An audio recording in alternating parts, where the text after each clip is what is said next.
And welcome back, everyone. So we're now going to discuss a book called Eliana, God Has Answered. It's written by Candace Charbonné. Candace, good morning. Good morning, Marlan. How are you? I'm good. All right, and she's there. Candace, tell us about the book. So the book has been inspired by a tragedy that has happened to my family a couple years ago, about 2.5 years ago in February 2021, where I was 37 weeks and 5 days pregnant. I had felt that the baby was not moving a lot that morning and had called my doctor. They had asked me to go across to the triage in the hospital that I was to deliver in to just have a non-stress test for the baby to make sure everything was okay. I had been having non-stress tests just due to my maternal age at the time, which anything over 35 is considered high risk. But I had had 2 successful pregnancies before with my 2 older children. So I thought that it was just, unnecessary, precautions by the doctors.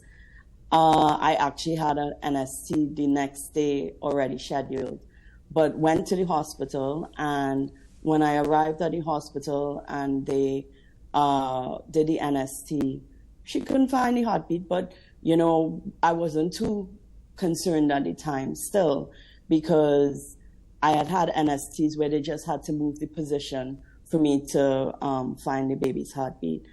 Anyway, they brought in the doctor and the ultrasound machine, and then they confirmed and delivered the gut-wrenching news that my daughter, who was 37 weeks and 5 days, had no heartbeat and had died. So the book actually talks about, what it is like to go through a term stillbirth, within stillbirth, which is anything from 20 weeks to 42 weeks.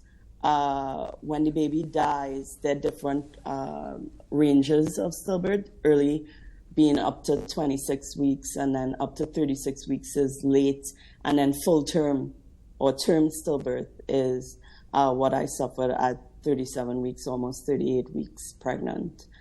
So the book actually talks about just the different elements of the journey of grieving a child that you never got to see with their eyes open, never got to hear their cry, just the loss of that child, and how our family has dealt with that, and how it intertwines with our faith. Yeah. Candace, our condolences to you and your family. As we look at you this morning, we know that it still hurts, although some years later. So our condolences again to you. But is it then that this book can be used as a coping tool for women who may have similar experiences? Well, Marlan, it really is amazing, and my husband says this all the time. After we lost Eliana, you don't realize how many people this happens to and how unspoken it is. In the U.S., which is where we live, it is 1 in 160 lose their babies by stillbirth, and that amounts to about 24,000 babies a year that die this way. And it just is really a devastating thing that can happen to a family. And I think that I had early on in the grieving process shared some of my thoughts, which are part of the book, in social media.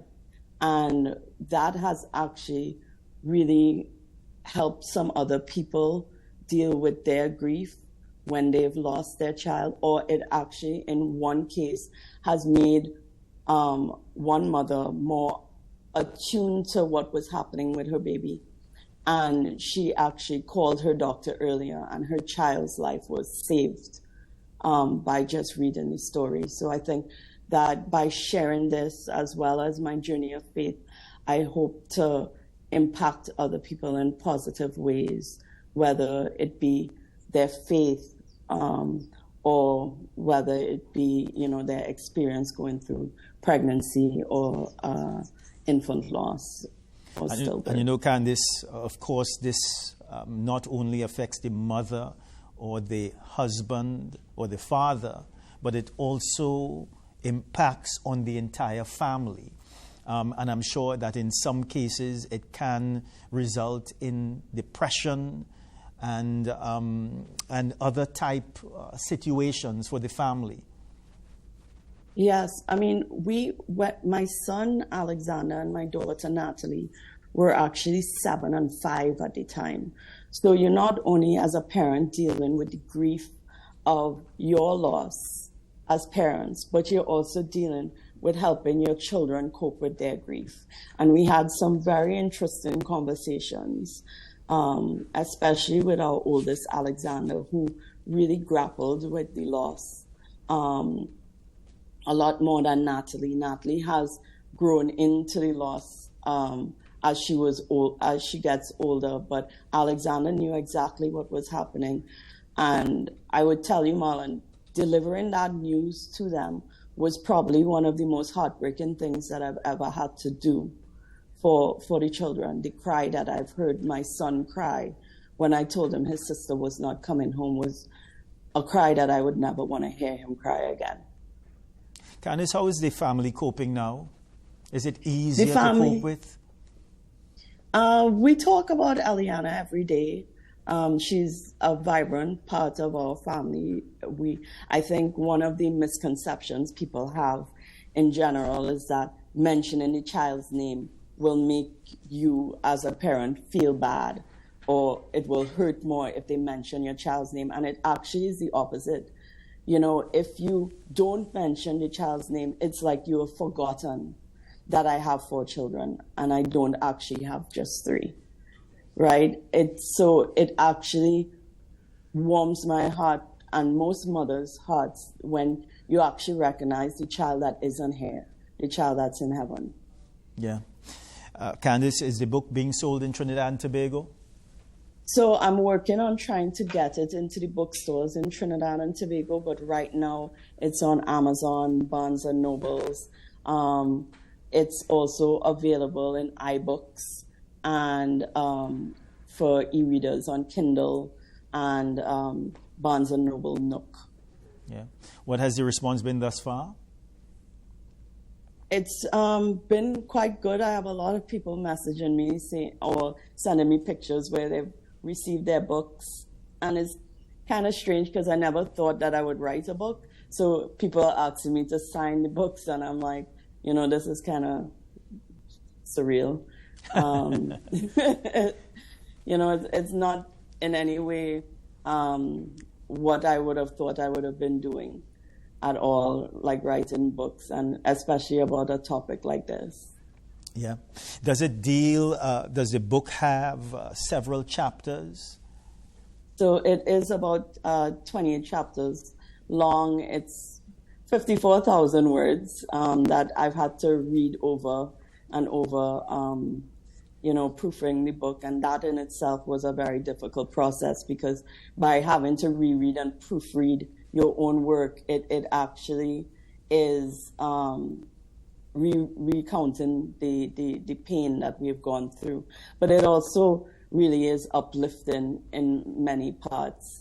I would say the first chapters 1 to 6 are a bit hard to read for a reader, and even for me as myself, knowing the story as well as I do. But it also is very uplifting, and it documents different miracles that I've seen happen in our lives. One of them being the birth of my son Jeremiah, which was a complete surprise 20 months later.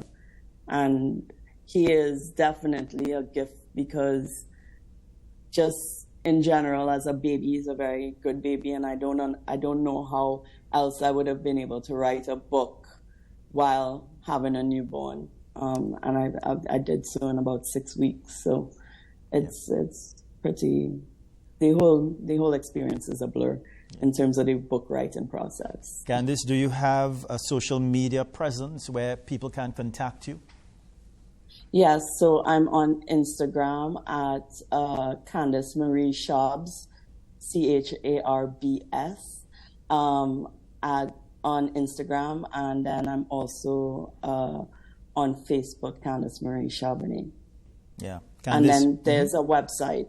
There's a website, www.eliana-angel.com, where people could find out more about the books. Yeah, Candace, it was a pleasure speaking with you this morning, and thank you very much for sharing your story with us. Thank you, Marlan. All right, have a good day. For now. God bless. Okay, bye for now. So it's time for another break. We do have this traffic update for you from the Beetham Highway, and it's beautiful sun on the outside. We're coming back. I'm blessing for you.